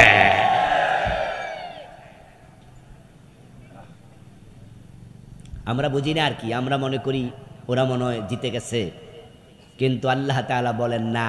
তার সুন্নাহ হচ্ছে উমলি লাহুম ইন্না কাইদি মাতিন। আমি ছাড় দেই কিন্তু ছেড়ে দেই না। আমি সুযোগ দিয়েছি কিন্তু যখন ধরবো তখন ফলানোর রাস্তাও মিলবে না। আল্লামা সাইদি রাহেমাহুল্লাহ চমৎকারভাবে বলেছিলেন, সময় আসবে ইঁদুরের গর্ত পর্যন্ত লুকানোর জন্য পাবে না। সেটাই হয়েছে। ইন্ডিয়া যদি ম্যাডামরে জায়গা না দিত তাহলে পৃথিবীর কোনো দেশ কিন্তু আর জায়গা দেয়নি। তারা বলেছে নো এন্ট্রি। উনার বড় ছেলে আমেরিকার নাগরিক, পুতের বউ আমেরিকার নাগরিক, কিন্তু আমেরিকা বলছে নো এন্ট্রি। উনার নিজের বোন শেখ রেহানা এবং তার মেয়ে ব্রিটিশ নাগরিক, ব্রিটিশ বলেছে নো এন্ট্রি। সৌদি আরব ভিসা দেয় না, কাতার দুবাই ভিসা দেয় না। আমরা শুনেছি কিছুদিন আগে ইন্ডিয়া থেকে দুবাই চলে যাবে, এই জন্য তিনি উঠেছিলেন বিমানে। দুবাই বিমান বন্দরে 10 ঘন্টা বসায় রাইখা দুবাই সরকার আবার ইন্ডিয়া পাঠাইছে। দুবাই সরকার কইছে যার বউহের কাছে যাও, তোমারও জামাই নাই, মুদিরও বউ নাই, জেসকা তেসকা মিলে বেগুনের সাথে শুটকি মিলে। ওই মুদি যদি চান্স না দিত, সুযোগ না দিত, আল্লামা সাইদির কথায় বাস্তব, লুকানোর জন্য গর্ত খুঁজে পেত না। দরবেশ বাবা তো দাড়ি কামাইছে, তারপরও ফলাইতে পারে নাই। এগুলো আল্লাহর ধরা। ইন্না বাতশা রাব্বিকা লাশাদীদ, তার ধরা বড় কঠিন। মক্কার কাফেররা বলল মুহাম্মদ সাল্লাল্লাহু আলাইহি ওয়াসাল্লামের কোরআন তেলাওয়াত শোনা যাবে না, এবং তিনি কোরআন যেখানে বুঝাবেন সেখানে গন্ডগোল লাগাও। নবীজি সাল্লাল্লাহু আলাইহি ওয়াসাল্লাম মক্কার পরিবেশ খারাপ দেখলেন, আল্লাহর ইশারায় মক্কা থেকে বেরিয়ে গেলেন মদিনার উদ্দেশ্যে হিজরত করে। হিজরতের পথে নবীজি সাল্লাল্লাহু আলাইহি ওয়াসাল্লাম ভাবতেছেন, যদি মদিনায় হিজরত করার পরে সেখানে পৌঁছে দেখি মদিনার সংসদে আরেক আবু জেহেল বসে আছে, আমাকে ঢুকতে দেয় না, তাহলে হিজরত করে লাভটা কি? আমার রাসূল মনে মনে ভাবতেছেন, হিজরতের পথে হিজরত করে যাইয়া লাভ কি হবে যদি দিনের বিজয়ের পরিবেশ না থাকে? মানুষের দিলের খবর সবচেয়ে বেশি জানে কে? আল্লাহ তাআলা নবীজির অন্তরের খবর জানলেন। তিনি দেখেন, তিনি জিবরিলকে পাঠাইয়া দিলেন, যাও জিবরিল, আমার রাসূলকে দুশ্চিন্তা করতে মানা করো, একটা দোয়া করতে বলো, ওয়াকুর রব্বি আদখিলনি মুদখালা সিদকিন ওয়া আখরিজনি মুখরাজা সিদকিন ওয়াজআলনি মিন লাদুনকা সুলতানান নাসীরা। রাসূলকে বলো তিনি যেন আমাকে বলে, ও আমার আল্লাহ, তুমি আমাকে উত্তমভাবে বের করো, উত্তমভাবে মদিনায় পৌঁছিয়ে প্রবেশ করাও, এবং তুমি তোমার পক্ষ থেকে আমাকে রাষ্ট্র ক্ষমতা দিয়ে সাহায্য করো। ওয়াজআলনি, তুমি আমাকে দাও, মিন লাদুনকা, তোমার পক্ষ থেকে, সুলতানা, রাষ্ট্র ক্ষমতা। নবীজির দোয়া রাস্তায় থাকতে কবুল। মদিনায় পৌঁছার সাথে সাথে মদিনার আউস, খাজরাজ, বনু নজির, বনু কুরাইজা, বনু কায়নুকা, মদিনার মুশরিকরা, মদিনার মুসলিমেরা, আবাল বৃদ্ধ বনিতা রাসূলকে কাঁধে তুলে নাচতে থাকলো। সবাই মিলে প্রিয় নবীকে মদিনার প্রেসিডেন্ট বানিয়ে দিল। আমার নবী আল্লাহর শিখানো দোয়া করে, ওয়াজআলনি, তুমি আমাকে দাও, মিন লাদুনকা, তোমার পক্ষ থেকে, সুলতানান নাসীরা, সাহায্যকারী, রাষ্ট্র ক্ষমতা। আমার রাসূল আল্লাহর কাছে রাষ্ট্র ক্ষমতা চেয়ে দোয়া করেছে। ওই আয়াতটা কোরআনে এখনো আছে না নাই? তাহলে রাষ্ট্র ক্ষমতার জন্য দোয়া করা রাসূলের সুন্নাহ। বাংলাদেশে ইসলাম বিজয়ের জন্য আপনি কয়দিন দোয়া করছেন? আপনি কয়দিন করছেন? বরং আপনি তো আরো উল্টা হাঁটতেছেন। আমি এমন মুসলমানকেও চিনি 5 ওয়াক্ত নামাজ পড়ে, হজ করেছে, মাথায় টুপি আছে, কপালে নামাজের কালো দাগ আছে, অথচ আল্লাহর কোরআন কায়েমের কথা শুনলে চেহারা কালো হয়ে যায়, রাজাকার বলে গালি দেয়। আল্লাহর কসম, যে আল্লাহর কোরআনের বিরোধিতা করে, অপছন্দ করে, তার ঈমান নাই, ঈমান নাই। আমার রাসূল মদিনার প্রেসিডেন্ট হয়ে গেলেন, মক্কায় 13 বছর দিন বিজয় হলো না, মদিনায় দিন হয়ে গেল বিজয়ী। কারণ মক্কার সংসদে কোরআন ঢোকে নাই, আর যে সংসদে কোরআন ঢুকবে না ওই দেশে কোরআনের পক্ষে আইনও বানানো যাবে না। এই যে আজকের মাহফিলে আমরা হাজার হাজার মানুষ, আলহামদুলিল্লাহ, আমরা যদি সবাই মিলে একটা স্লোগান দেই, আগামীকাল থেকে সুদ বন্ধ করতে হবে, তাহলে কি বাংলাদেশে সুদ বন্ধ হবে? কিন্তু সংসদে যদি 151 জন এমপি তারা সুদের বিপক্ষে একবার না বলে দেয়, আইন হয়ে যাবে, সুদ বন্ধ করতে একদিনের বেশি লাগবে না। আপনাদের বাড়িতে যদি চোর ঢোকে, আপনি কি হাত কাটার অধিকার রাখেন? এটা কি ব্যক্তির কাজ না রাষ্ট্রের কাজ? এলাকায় যদি মদখোর ধরা পড়ে 80 বেত দেওয়ার অধিকার কি এলাকার চেয়ারম্যানের আছে? এটা কি চেয়ারম্যানের কাজ না রাষ্ট্রের কাজ? রাষ্ট্র আইন বানাবে, সংসদে আইন পাস হবে, তারপরে এটা আইনের আলোকে বাস্তবায়িত হবে। যদি ইসলাম মানসিকতা সম্পন্ন, ইসলাম লালন করে এমন 151 জন নেতাকে আল্লাহর কোরআন নিয়ে সংসদে পাঠানো যায়, নামাজের ওয়াজ করা লাগবে না, আইন হবে, আজানের সাথে সাথে দোকান বন্ধ হয়ে যাবে।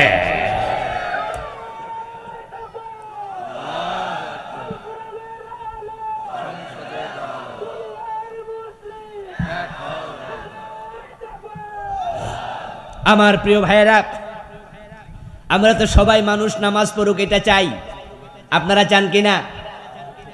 মানুষ নামাজি হোক এটা আপনারা চান কিনা?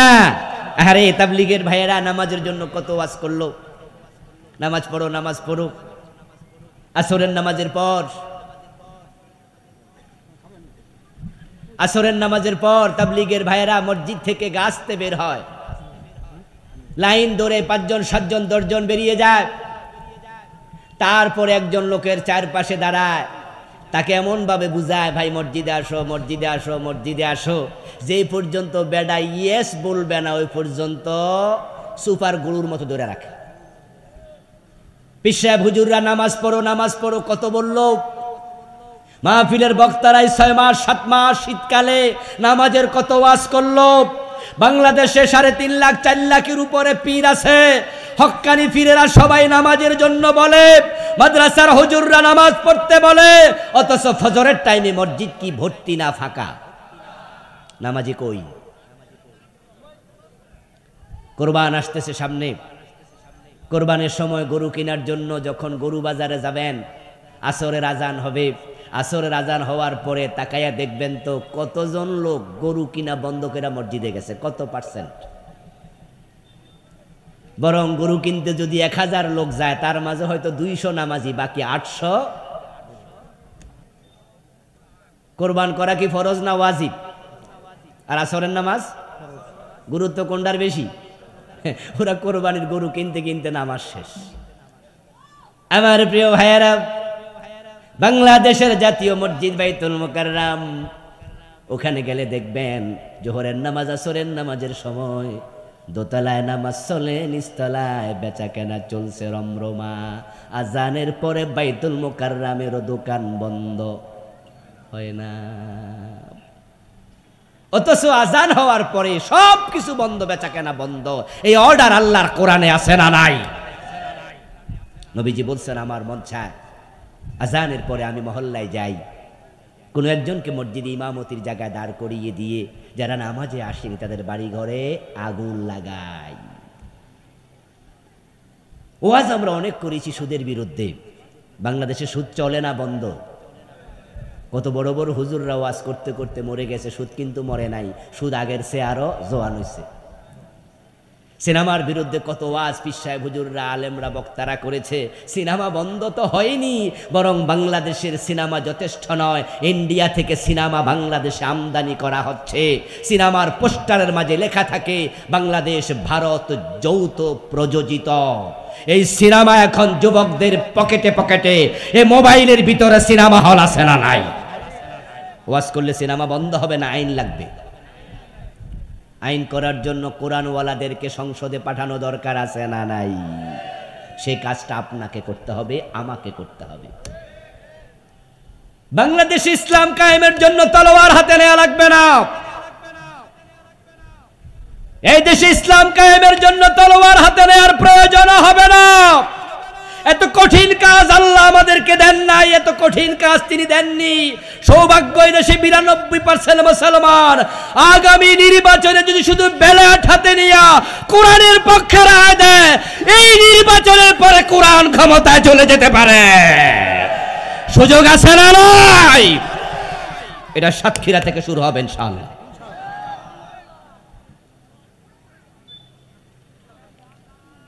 প্রিয় ভাইরা, ইসলামের পক্ষে দাঁড়িয়ে যান। নবীজি সাল্লাল্লাহু আলাইহি ওয়াসাল্লাম মদিনায় ইসলামী রাষ্ট্র কায়েম করলেন। যেই যুগে রাসূল এসেছিলেন সে যুগের নাম ছিল আইয়ামে জাহেলিয়া। নবীজি ইসলামী রাষ্ট্র প্রতিষ্ঠা করার পর শান্তির পলগু ধারা সমাজের পরতে পরতে প্রবাহিত হলো। নবীজি সাল্লাল্লাহু আলাইহি সাল্লাম ঘোষণা করলেন, খায়রুল কুরুনি করনি। যে যুগের নাম তোমরা ইয়ামে জাহিলিয়া নামকরণ করেছ, আমি নবী মুহাম্মদ ঘোষণা করছি আমার যুগ পৃথিবীর সর্বশ্রেষ্ঠ যুগ। অন্যায় অনাচার সবকিছু এতটাই তিরোহিত হয়েছে, দুর্বৃত্ত হয়েছে। জুলম, অত্যাচার, হানাহানি, হিংসা, বিদ্বেষ, খুন, ধর্ষণ, হত্যা পুরা আরব সাম্রাজ্যে নাই। অদ্য দুনিয়ার সম্রাট ওমর একা একা গাছতলায় ঘুমায়, বডিগার্ডের কোনো প্রয়োজন নাই। আমরা সুখী সমৃদ্ধ বাংলাদেশ দেখতে চাই। ঐতিহাসিকদের বর্ণনায় পাওয়া যায় ওমর ইবনে আব্দুল আজিজ অথবা ওমর ফারুক, ওনাদের যোগেই এতটাই দারিদ্রতা শূন্যের কোঠায় চলে গিয়েছিল যে জাকাত বিভাগের কর্মচারী জাকাতের টাকা কাঁধে নিয়ে ঘুরে বেড়ায়, জাকাত খাওয়ার মতো লোক নাই। আমরা চাই দেশে সোনার বাংলাদেশটা হোক, চুরি বন্ধ হয়ে যাক। আমরা এই জন্য চোরদের বিরুদ্ধে মাথা তুলে কথা বলতে চাই, হাত কাটার আইন চালু করতে চাই। সত্যি যদি বাংলাদেশে চোরের বিরুদ্ধে হাত কাটার আইন চালু করে 1 বছর 2 বছর 3 বছর 5 বছর চালাইতে পারো, সোনার বাংলা হতে এক যোগও লাগবে না। এই চোরগুলো দেশের টাকা চুরি করে কানাডায় বেগম পাড়া ঘরে তুলেছে। ইসলামী ব্যাংকের 18টি শাখা থেকে 80,000 কোটি টাকা বিদেশে পাচার করেছে। নিশ্চয় আপনারা চোরদের পক্ষের লোক না, চোরদের বিপক্ষের লোক। সুতরাং চুরি বন্ধ করতে চাইলে, নামাজ প্রতিষ্ঠা করতে চাইলে সকলে মিলে আল্লাহর কোরআন বিজয়ের জন্য কাজ করা দরকার আছে না নাই? আমরা নতুন বাংলার স্বপ্ন দেখছি। আলহামদুলিল্লাহ, আগস্ট বিপ্লবের পরে কথা উঠেছে এই সংবিধান ব্যর্থ। ডক্টর কামাল যে সংবিধান লিখেছে, এই সংবিধান 18 বার পরিবর্তন হয়েছে, কোনো কাজ হয়নি। আমাদেরকে শান্তি দিতে পারেনি, চুরি বন্ধ করতে পারেনি। এই জন্য ইন্টারিম গভর্নমেন্ট, নতুন অন্তর্বর্তীকালীন সরকার বলেছে সংস্কার করবে। কেউ কেউ প্রস্তাব দিয়েছে সংবিধান নতুন করে লিখবে। আমরা ইসলাম ওনারা দাবি তুলতে চাই, সাতক্ষীরার জমিন থেকে এই সংবিধান সংস্কার নয়, নতুন করে লেখা নয়, এটাকে সরাইয়া আল্লাহর কোরআনকে সংবিধান বানাতে হবে। কোরআন সংবিধান হোক, আপনারা চান কিনা? কারা কারা চান 2 হাত তুলে দেখান। নারে তাকবীর।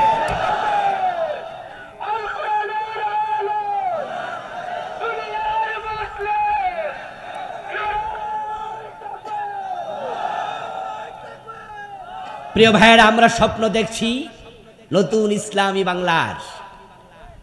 আল্লাহ সুযোগ দিয়েছেন এবার। আগস্ট বিপ্লবে এতটা ভাবনীয় পরিবর্তন বাংলাদেশে এসেছে যেটা আমরা চাইলেও পারতাম না। যদি সরকার সিস্টেমেটিক ওয়েতে চেঞ্জ হতো তাহলে জালেমগুলো কিন্তু পলাইতো না। যেহেতু জালেমগুলোকে আল্লাহ দৌড়াইয়া দিছে, ইসলাম কায়েমের রাস্তা বাংলাদেশে খুলে গেছে। এবং আলেমদের মাঝেও আমরা চেতনা দেখতে পাচ্ছি, ইসলামী দলগুলো কাছাকাছি আসছে। আমার বিশ্বাস সব মতের আলেমরা যদি আমরা এক হই, আলেমরা ঐক্যবদ্ধ হলে জালেমরা লেজ তুলে পালাবে। আল্লাহ তাআলা তার দিন বিজয়ের জন্য আমাদের সকলকে সীসা ঢালা প্রাচীরের মতো ঐক্যবদ্ধভাবে প্রচেষ্টা করার তৌফিক দান করুন বলি আমিন। হাদা মা ইনদি ওয়াল ইলমু ইনদাল্লাহ আলাইহি তাওয়াক্কালতু ওয়া ইলাইহি উনীব। প্রিয় ভাইরা, আমরা সংক্ষেপে দোয়া করে বিদায় নিতে চাই। মাহফিল কমিটির কোনো কথা থাকলে ওনারা বলবেন, তারপরে দোয়া। গেটের পাশে আমার কালো গাড়িটা রাখা আছে। আমার আলহামদুলিল্লাহি রাব্বিল আলামিন ওয়াসসালাতু ওয়াসসালামু আলা নাবিয়িনা মুহাম্মদ ওয়া আলিহি ওয়া আসহাবিহি আজমাইন। রব্বানা যালামনা আনফুসানা ওয়া ইল্লাম তাগফির লানা ওয়া তারহামনা লানাকুনান্না মিনাল খাসিরিন। রব্বিরহামহুমা কামা রাব্বায়ানি সগীরা। আয় আল্লাহ, আজকের মাহফিল তুমি কবুল করে নাও।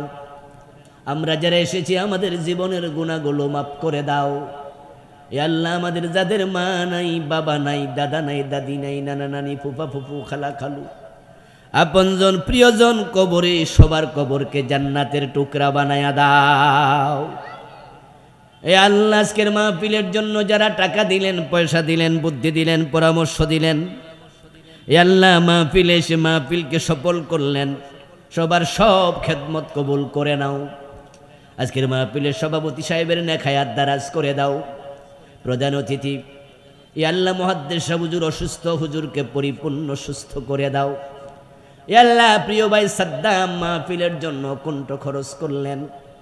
এ আল্লাহ, আমার প্রিয় লুৎফুর রহমান ভাই সহ একদল লোক মাহফিলের জন্য, যুবক অনেক পরিশ্রম করেছে। হীরার খণ্ড, সোনার টুকরা, এই যুবকগুলাকে হযরত ওমরের মতো ইমানওয়ালা বানায়া দাও। এ আল্লাহ, মাহফিলের জন্য যারা যেভাবে খেদমত করলেন, সবার খেদমত তুমি কবুল করে নাও। বাংলার জমিনটাকে কোরআনের জন্য কবুল করো।